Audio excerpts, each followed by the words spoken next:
Hey y'all, good morning. Hey. This is your certified coach, life coach Tonetta. I want to welcome y'all to this video this morning. This video is, of course, the morning tea, the morning inspiration, and it's talking about professional burnout and self-care. I know a lot of you all out there may be working as well, working full-time or working a few part-time jobs or working a full-time job and a part-time job, whatever that combination is. Or if you're working and you have your own side business at home. Like I said, definitely, there's always chance for us to, of course, get professional burnout. And like I said, we have to realize that and start taking better care of ourselves as well. I've been a social worker for since 1999, whatever the year is, 22 years. And of course, I didn't burn out, but I've seen many of my coworkers that I worked alongside at the places that I've been at burn out, get sick and tired of doing what they're doing, all these types of things. A lot of that comes from at their expectations of the job, I guess I put it that way. The expectations that they, of course, graduate school with, what the college tells them, what the bookwork tells them. But it's very different when you actually get on the job. It's not the same thing at all. It's not all the theories and all these kind of things, whatever, Piaget and all this stuff. It's actually the job's description, the jobs, how their mission, their values are, their beliefs are. That's what you're usually doing. You're not doing the book work that they tell you in college. And like I said, a lot of those folks, when I did graduate college and that kind of thing, I started working for the state of Missouri, the foster care department. Seeing a lot of those folks, of course, coming in with high expectations, thinking they're going to get more pay because the school told them that the start-off pay is $45,000 or whatever it was. You don't even get half that starting off at the state when you're starting off with the bachelor's degree. And like I said, a lot of folks, of course, are just like, what the hell, coming into reality, realizing that the folks have told them a lie, I guess I put it that way, as far as the colleges. And that's a totally different video. I'll get into that another day.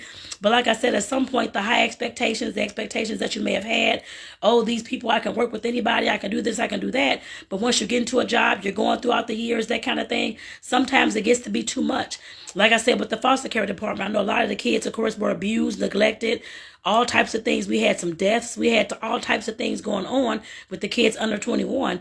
Like I said, there was a lot of things going on. A lot of folks I know were triggered with different things that may have happened in their past, like domestic violence, people using drugs, the kids are born drug addicted, that kind of thing, or the kid was abused, sexually abused, that kind of thing.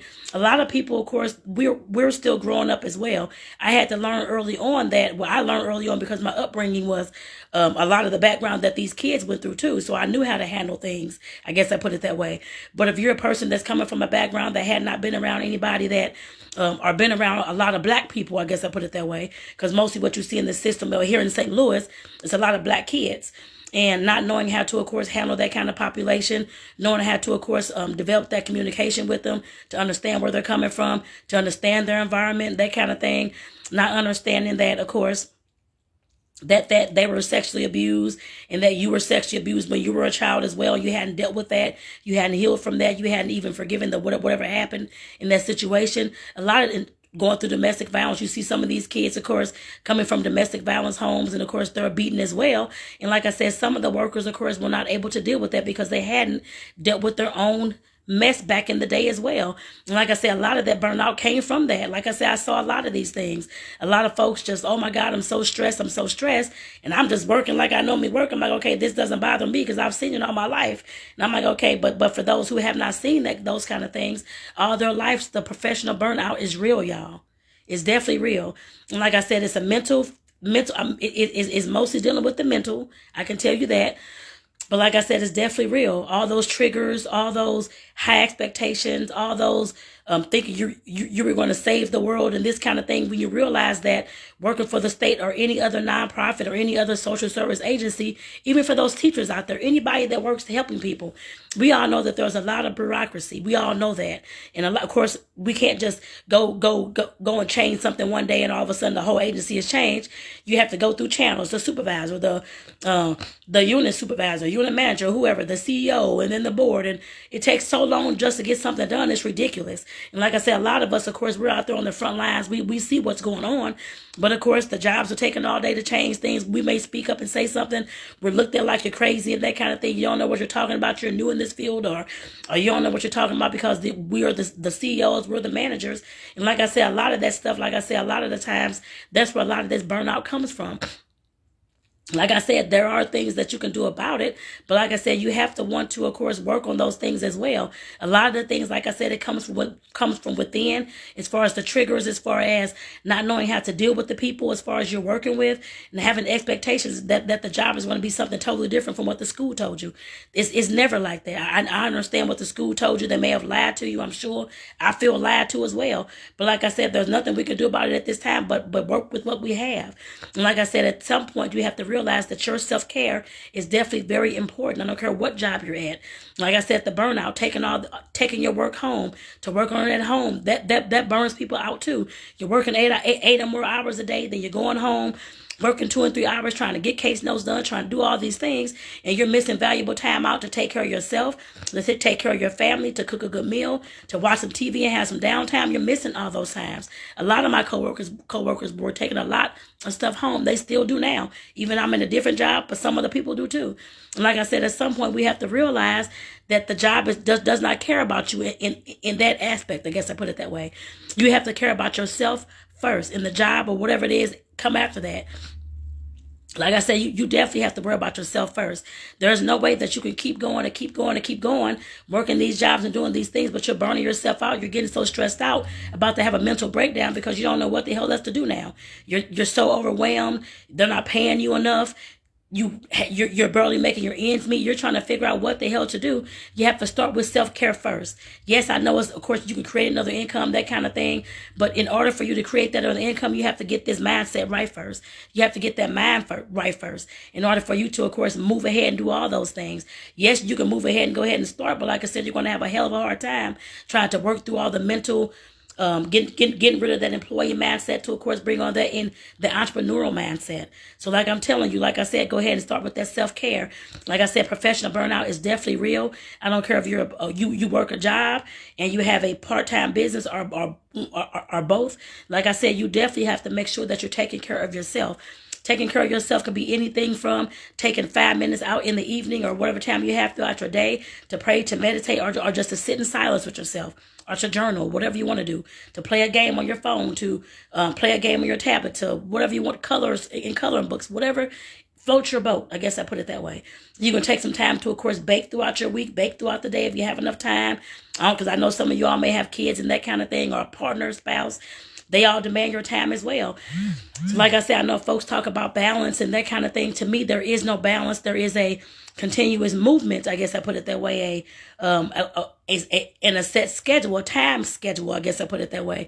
Because if you're working your jobs, you're working your business, of course, you're going to lose time out with somebody on the other end. Like I said, that's why I don't feel that there's no balance in all that. But you can, of course, set your time, make sure that you have good time management, and making sure that you're devoting some time, as much time as you can, to those kids, to those partners, to that family, or whoever it is that you're around. That's the best thing you can do when it comes to time management. But like I said, as far as self-care, making sure you're having a warm bath, warm shower, something to calm you down, calm your nerves, that kind of thing, and just relax.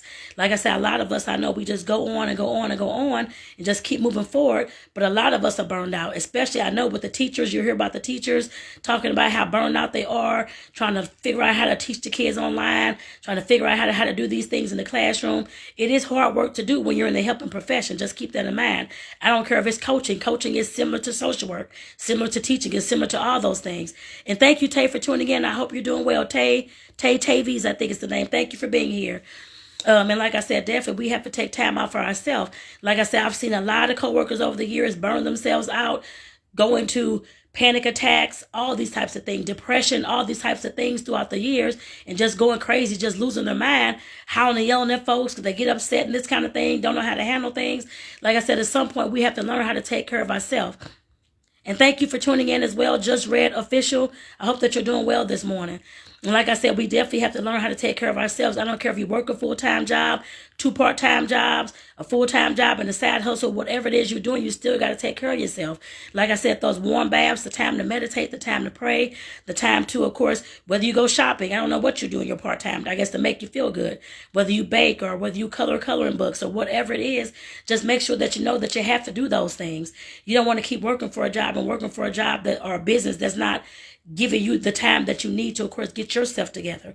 Like I said, a lot of that burnout came from the mental, yes, from the triggers that folks didn't realize that they hadn't healed and things like that, from the domestic violence, the child sexual abuse that they may have seen. And it's like, oh my God, I went through this, I didn't deal with this. And now they're having a hard time trying to service these kids and these families because that's what they're going through. Knowing not like I said, not knowing how to communicate with the families that you're with, especially when it came to the foster care system or a lot of these helping professions. A lot of the kids it depends on your area. A lot of the kids may be underclass, African American minorities, that kind of thing. If you're another race, Caucasian, that kind of thing, some of them have no idea how to deal with our little black kids. Like I said, I saw a lot of that in a lot of the areas, and actually a lot of the businesses that I've been in and worked in and that kind of thing. If you don't know how to deal with the kind of people that you're going into, you're going to think that everything's an argument. They're getting upset, they're howling and yelling, when sometimes that's just how they talk and how we talk. But like I said, I saw a lot of different, I'll talk about that in another video, but like I said, there's a lot of things that you have to realize. School did not teach you everything. School just may have taught you how to get your degree, what kind of things you may need to know, you don't need to know any of those things really. Working at a damn job, the job itself will tell you what you need to know, given whatever their job description or their job duties are. Like I say, a lot of times, yes, the school will tell you all kinds of things, but like I said, working these jobs and going into the field, that kind of thing, especially when you're in the helping profession, a lot of things are not the same at all. They'll tell you a lot of different things, but when you start working, it's not the same at all. But like I said, I'm going to go ahead and get myself out here because I know I have to get to work this morning. But like I said, I definitely want to bring y'all this video just to let y'all know that, yes, professional burnout is real and some of those causes for it. And of course, like I said, that self-care is important. If you're not taking care of yourself, how are you going to give to somebody else? You cannot pour from an empty vessel. If you're not full yourself, if you're not whole yourself, if you're not feeling happy yourself, if you're not feeling that you're in a good space yourself, you're going to pass all that negativity off to your clients, to your coworkers, and whoever else that's in your space, your family, your kids, your partner, and all those kind of things. We have to realize that. And I'm hoping that you understand that while I'm talking about this on this video this morning. So with that, I want to say thank y'all for tuning in. Again, I want to make sure that y'all know there's an ebook that you all can download. It's only 10 pages, y'all. It's free for you all to download. It's called Where Are You? This is to gauge where are you in 7 key areas, and of course career and business is one. But like I said, to help you figure out where you are in this area, to help you figure out where you want to, of course, move to and where you want to go. Because, of course, if you're in burnout mode, you're stressed out, you're having anxiety attacks, panic attacks, all that kind of stuff at work, that job may not be the job for you. And you may need to figure out where you are so that you can figure out what your next steps are going to be. Whether that's moving to a different department or leaving that job, going somewhere else, or creating that side business on the side so that you can transition into it. Like I said, this ebook will definitely help you. Instagram is in the link in the bio. It's called Where Are You? And Facebook and any other site is in the description of the video. So make sure that you're downloading yours today. So with that, I want to say thank y'all. This is Tonetta Clay, your certified life coach. I want to say thank y'all for tuning in. Everybody have a great day. And thank you, Tay Tavies. You have a great day as well. And be blessed. And take care, y'all that watch the replay. Be blessed. Love you all. Take care.